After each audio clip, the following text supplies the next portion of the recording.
Hi, Emma. Where are you? It's my daughter's funeral today. Please contact me immediately. My husband is busy, so I'm the one who called you. You don't mean to not come, do you? Oh, I just woke up. What? You just woke up? The funeral is going to start in less than an hour. Anyway, please come now. I can't do that. I just woke up. My hair is a mess. I'm not wearing any makeup. I can't go like this. Are you trying to make me look bad? I don't intend to. Your grandchild is gone. Don't you at least want to see your grandchild for the last time? Well, I do, but... Emma, it's already 9 a.m. And you're just getting up now? Did you sleep late last night? You knew it was our daughter's funeral today. Of course I knew. There was a drama I really wanted to watch. I thought I'd watch just one episode, but I couldn't stop watching it. I watched it until the wee hours of the morning, and I thought I could take a nap for a few hours, but I must have really fallen asleep. I told you the time to come yesterday, didn't I, Emma? You always can't stop watching TV dramas when you start. Why didn't you just do without it today?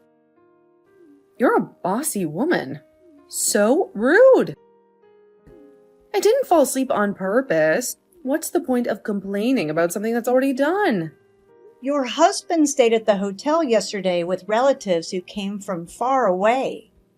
I told you repeatedly to stay with us. But you said you couldn't sleep unless you were at home. Even today, your husband called you over and over again. He's very angry you weren't answering his calls at all. I saw the number of missed calls. I must have been sleeping pretty soundly. It's not funny. Oh, come on, Mary. Don't be such a buzzkill. I was just joking. You know, trying to lighten the mood a little. No need to get all serious on me. Huh? I didn't mean to sound bossy. I apologize if you don't like the way I said it. So anyway, please head over here right now. Oh, please. Now you're apologizing? You don't have to act all high and mighty just because you're my daughter-in-law. I mean, seriously, who made you the boss around here? Look, Emma, I didn't mean to come across as bossy. I just thought it was important that you come over as soon as possible. It's a family emergency and we really need your help. So please, can you start coming right away? What? Can I make it in time now? You're really stressing me out, Mary. If you leave the house right now, you'll make it in time. I promise. But we can't afford any more delays. So please, stop wasting time and start heading over here immediately. Ugh, fine. I'll start getting ready, but you better appreciate all the trouble I'm going through for you. And stop with the constant, please, please, please. It's so annoying. I'm sorry if I'm coming across as annoying, Emma. I'm just really worried and I want everything to go smoothly. I'll try to tone it down, but please understand that this is a serious situation and we need your help urgently. Whatever, Mary. Just don't expect me to be in the best mood when I get there. And stop nagging me. I said I'm coming, didn't I? Jeez. I appreciate your willingness to help, Emma. I know it's not easy, and I'm sorry if I'm being pushy. I'm just concerned about everyone's well-being. Thank you for understanding, and please hurry. Yeah, I get it. No need to keep repeating yourself. I'll be on my way soon. Just hope it's worth all this drama.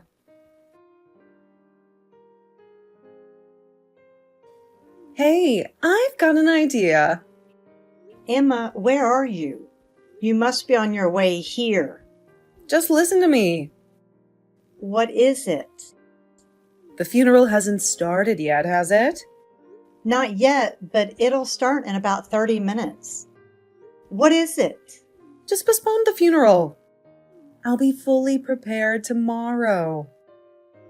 Okay? Can you ask the funeral home to do that? Emma, I don't understand what you're saying. Some people have come from far away for my daughter. Some of them have even taken time off from school or work to come. But there's no way I can postpone it for a day for your sake. Besides, you can make it if you leave home right now. If you have time to have this exchange with me, please get ready and leave the house now.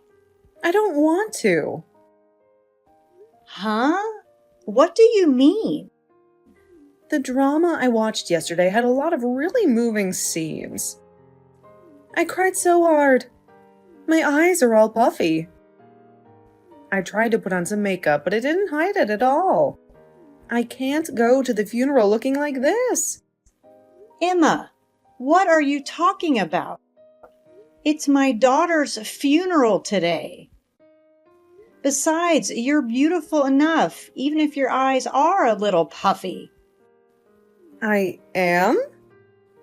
Yes, you are. Even so, I don't really look my best. There are a lot of people who didn't come to the wake last night, right? Of course there are a lot, but... Right? I can't stand for them to see me looking like this.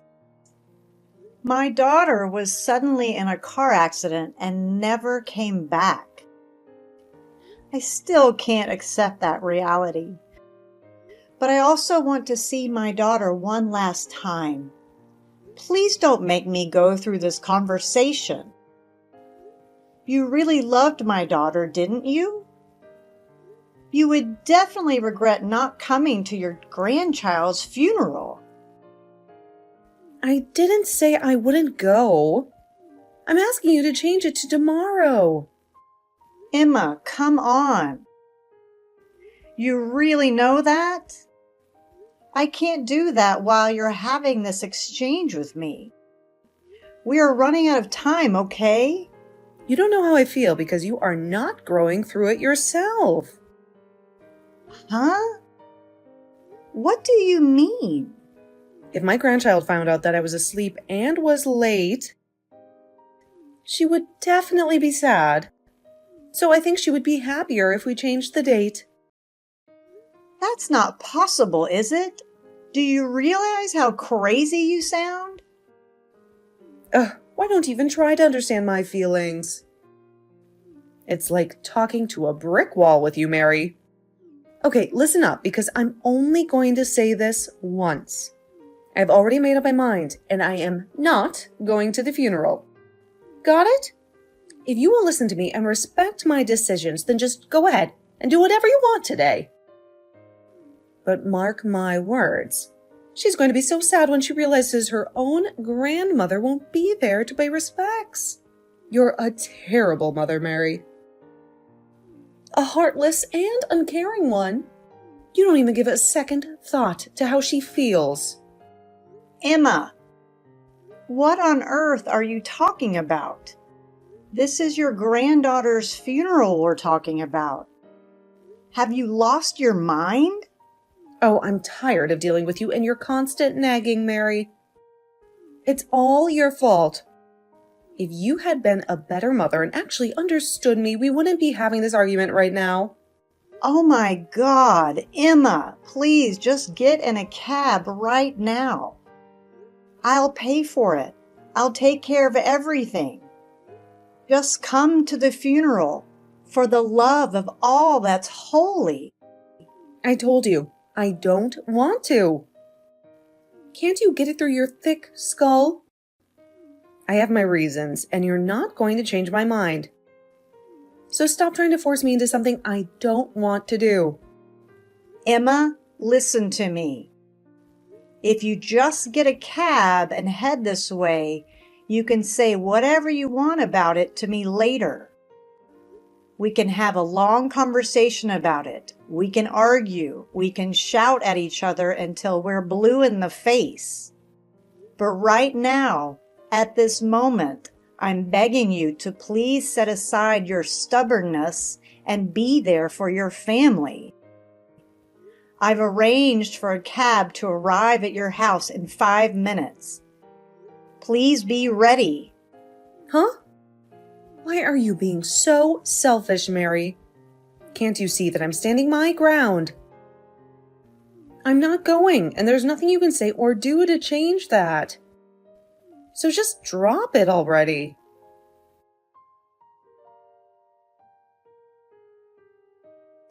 Emma, you're in a cab now, right? Yes. So what? Good. I think you'll be about 5 minutes late, so we can wait a bit. I let the funeral home know. I'm not on my way to the funeral home, okay? What? Then where are you headed to? I'm going to the spa. Huh? I'm really tired from watching dramas until late at night. My neck and shoulders are stiff, so I'm glad you got me a cab. I decided to go to the spa and get a massage. It will help me feel relaxed and refreshed. Emma, I'm going to ask you one more time. Come to the funeral right now. No matter how many times you ask, it's the same. I won't go. Or change the funeral to tomorrow. That's the only condition for me to attend the funeral. That's enough then. I see how you think these will be your last words to me. Huh? What are you talking about? Everything you've been writing up until now, I've been showing it to your husband. What are you saying? You're joking. I'm not joking. He's been wondering when you are coming. We are checking the texts together. My husband is getting things ready inside, so he can't see your messages. But I did tell him the contents of the messages.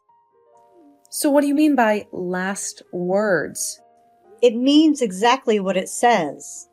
Father-in-law says he can't take care of you anymore. My husband also says that anyone who won't even come to our daughter's funeral is not family. He says he's severing ties with you. That's a lie. How could that be? I reminded you, didn't I? I gave you a chance to ask me one more time.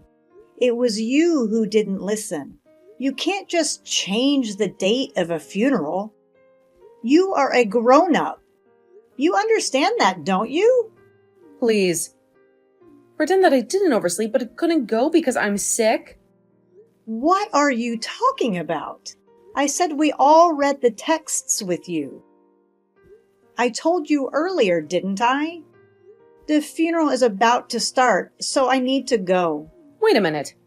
If I head over right now, you'll forgive me. Hey, are you listening to me? Why am I in this mess? Hey, come on, pick up the phone. You didn't even show up at your grandchild's funeral. What do you want now? I told you this is the last time I'm communicating with you, didn't I? I am your husband's mother.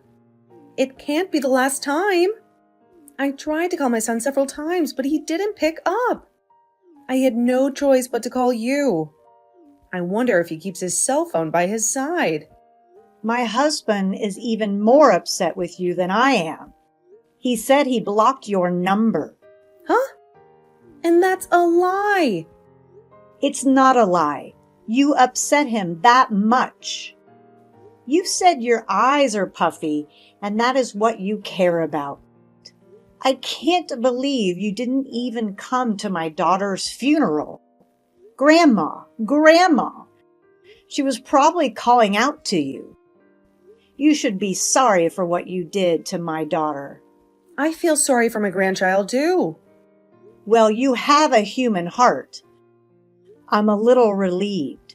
So what is it that you contacted me about? I've been trying to reach my husband a number of times, but he doesn't answer his phone and my texts are never read. He hasn't even come home. You don't know where he is, do you? He's at our house. Huh? What do you mean? Father-in-law said he doesn't want to see you. He said he can't forgive you for putting TV dramas and your own appearance before your own grandchild. He can't just forgive you. Of course, I have no intention of forgiving you either. Oh no. I really wanted to go too. But I can't help it if I oversleep. Emma, if you think you can get away with this, you need to come down a peg or two. Huh? Yesterday, I told you exactly what time it was, knowing you should have gone to sleep, not stayed up late. Well, but here's the problem.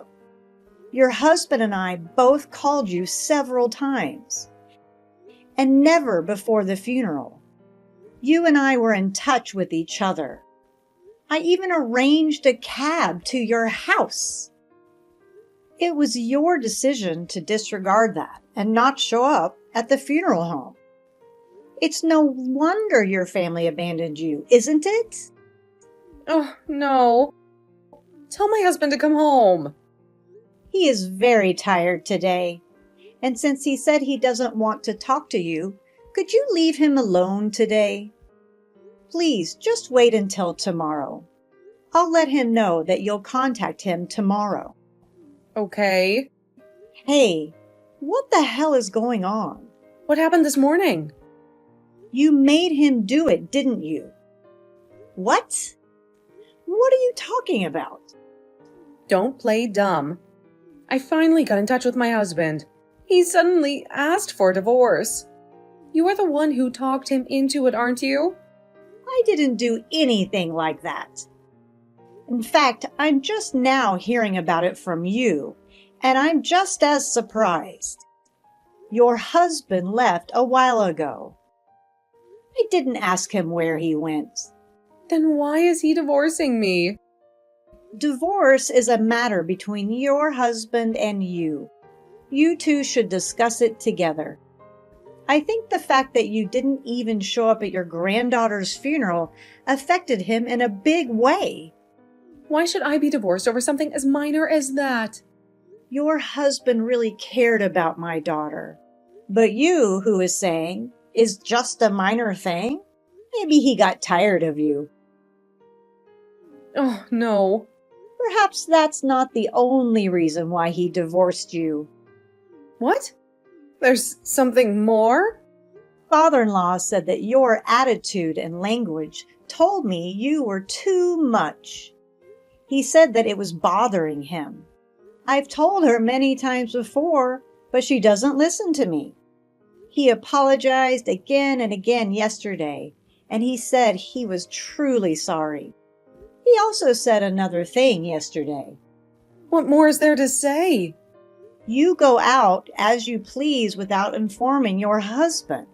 You've been spending your husband's money without telling him. If that's true, I don't blame him for wanting a divorce. That can't be helped. It can't be helped? As you can see, I'm beautiful, right? Okay, well... That's why I have so many friends and they ask me out all the time. My pocket money is not enough. I see. I understand that you have a lot of socializing to do. But that doesn't mean you can spend your husband's money without permission, right? Lastly, I'll tell you the most important thing. What? There's more? What now? Your husband saw you with another man. What? That's a lie. I heard it from my father-in-law. On the day of the wake, you didn't show up.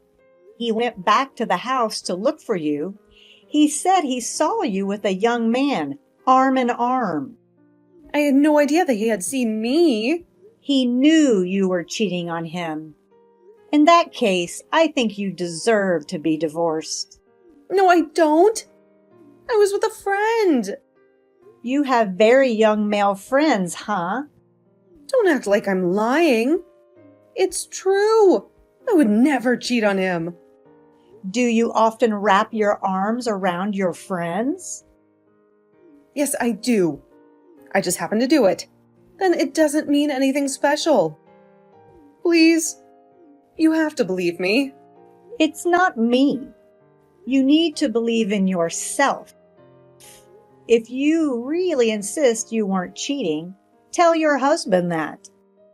It's him you have to convince, right? I can't help you if you ask me. Please talk to your husband instead. I'm going now. Wait. What am I supposed to do? I told you I can't help you. I told you already, didn't I? I know that. So call my husband. It's a misunderstanding that I cheated on him. Tell him not to divorce me. I explained over and over again. He doesn't believe me, and he's adamant that we are getting a divorce. I told him I want to see him and talk to him, but he won't even try to meet with me. He said he doesn't even want to see your face. Emma, you have to tell the truth about your affair. You're trying to get away with it, but I don't think you can. What? Why not? The day before the funeral, you didn't go stay at a hotel, right? Yes, but so what? That day, your husband saw a young man with his arm around you. You let the young man stay at your house with you, right? Why do you say that? The neighbor saw you and the man enter the house, and he took a picture of you two. He showed it to your husband and the rest of us on the day of the funeral. Father-in-law said that who he saw before was definitely the man in the picture. You said you were watching TV dramas, but you are really having an affair with that man. No, I wasn't. It's a misunderstanding. Now that we have proof, there's absolutely no way you can get away with it, Emma. And let me remind you, you let a complete stranger stay at our house without even bothering to inform your own husband. I can only assume that you have something to be guilty of. It's crystal clear. Oh no. This is a disaster. What should I do now? If I don't do something about it, I'm going to end up divorced. Well, Emma, all you can do at this point is apologize. And I mean sincerely. None of these half-hearted apologies will cut it. You need to express genuine remorse and make amends. Do you honestly think that a simple apology can save my marriage? It's not that easy, Mary. Honestly, Emma, I don't think a mere apology will magically fix everything. But it's a necessary step. You need to show your husband that you understand the gravity of your actions and that you're truly sorry for betraying his trust. Huh? If you don't think a simple apology will make any difference, then why are you suggesting it? It's like you're just sprouting random advice without taking any responsibility. You're acting like this whole situation isn't your problem. Well, Emma, the truth is, it's not my problem. I'm merely trying to help you figure out what you can do to salvage the situation. But regardless of whose problem it is, it's undeniably true that all you can do right now is offer a sincere apology. Why don't you start by admitting your mistake, saying you're sorry for cheating on him, and genuinely apologizing for the pain you've caused? Okay. I guess I don't have any other option. I'll apologize. But I have a feeling it won't be enough to undo the damage that's been done. Have you been able to talk to your husband yet? That's the thing. No matter how many times I'll apologize, you won't forgive me. You said I should apologize, so I did. Yes, I said that. But as for him forgiving you, well, I never said he would, did I? Yes, but No matter how many times I apologized to him, he said it won't change his mind about me. I see. When I told my sister about what's going on, she went out of her way to spend 2 hours with me. She came to try to convince my husband instead of listening to her. He wants me to go home with her. It looks like there's nothing more you can do. No, please. I don't want this. I don't want a divorce. Mary, you have to understand. I'm begging you. Please, you have to convince my husband to give me another chance. Emma, come on. This is getting exhausting. All of this is your own fault, you know. You made the choices that led to this situation. And for the record, I think your husband should divorce you. You betrayed him, Emma.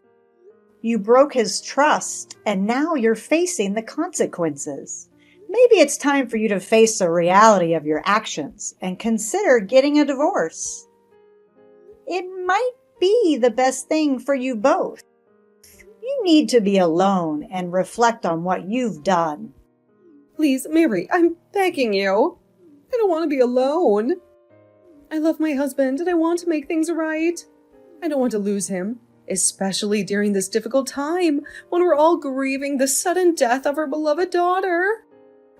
Can't you see past your anger and see that I'm desperate to fix things? How can you be so self-centered and unsympathetic? Emma, I'm sorry for your loss, but that doesn't excuse your actions. I will not try to persuade your husband to give you another chance.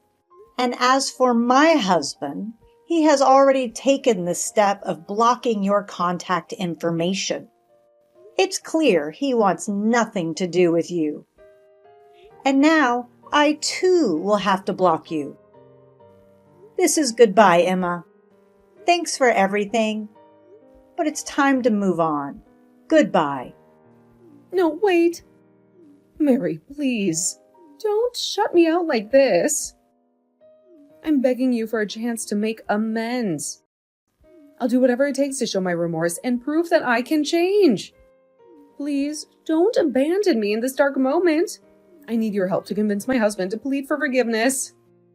I can't bear the thought of losing everything. Please, have a heart and reconsider.